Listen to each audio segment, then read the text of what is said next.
આવેલ પ્રિયદર્શનની રાજરત્ન શુભ flat Saidham society અચાનક એકાએક રાત્રિના 11 વાગે દુર્ગંધ ફેલાતા લોકોમાં ભયની લાગણી ઊભી થઈ હતી।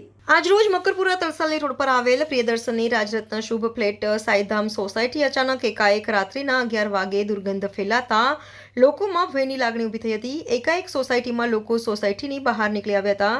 જાણે કોઈ કેમિકલ કે એમોનિયા છોડવામાં આવ્યો હોય તેવા દુર્ગંધ ફેલાતા તમામ સોસાયટીના લોકો એકત્રિત થઈને સોસાયટીની બહાર આવી પહોંચ્યા હતા।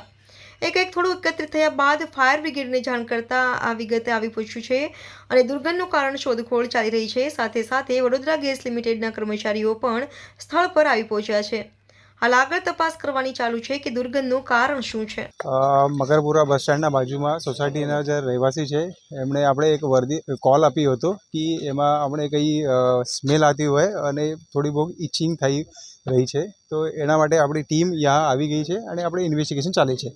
એટલે એ સ્મેલ શેની છે સર, કોઈ ખ્યાલમાં આવ્યું છે? હજી તો આ ધુવાડાનો स्मेल આવી છે, मतलब जैसे नॉर्मल धुएं की तरह है, ऐसे कोई सब्सटेंस तो लग नहीं रहा है कि कोई हार्मफुल सब्सटेंस के, तो अभी तक कोई मतलब अभी तक तो कोई इन्वेस्टिगेशन में नहीं आया है, बट फिर भी हमारी टीम जो है वो सर्चिंग कर रही है और जैसे अगर होगा तो जो भी डिप्लॉयमेंट करना होगा हम करेंगे। सर आपका परिचय?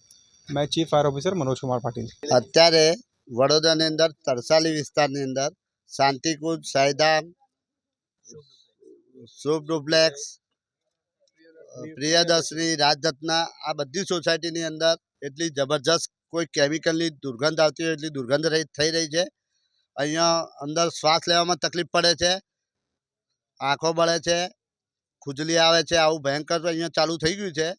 લગભગ અડધો કલાકથી આ પ્રક્રિયા ચાલુ છે। અમે અહીંયા ફાયર બ્રિગેડવાળા ભાઈઓને ગેસવાળા લાઈનનો બધાને બોલાવી લીધેલા છે, એ લોકો તપાસ કરી રહ્યા છે, પણ શાના કારણે થઈ રહ્યું છે હજુ કોઈ પરિણામ મળ્યું નથી। અને અહીંયા લોકો બધા ઘરમાંથી બહાર નીકળીને બધા રોડ ઉપર આવી ગયા છે। કેટલા વાગે તમને આ લગભગ અડધો પોણો કલાક, એટલે લગભગ 10:30 થી આ ચાલુ થયું છે। હું પંચાલ કમલેશભાઈ વિરજનભાઈ, સાઈધામ સોસાયટીના પ્રમુખ।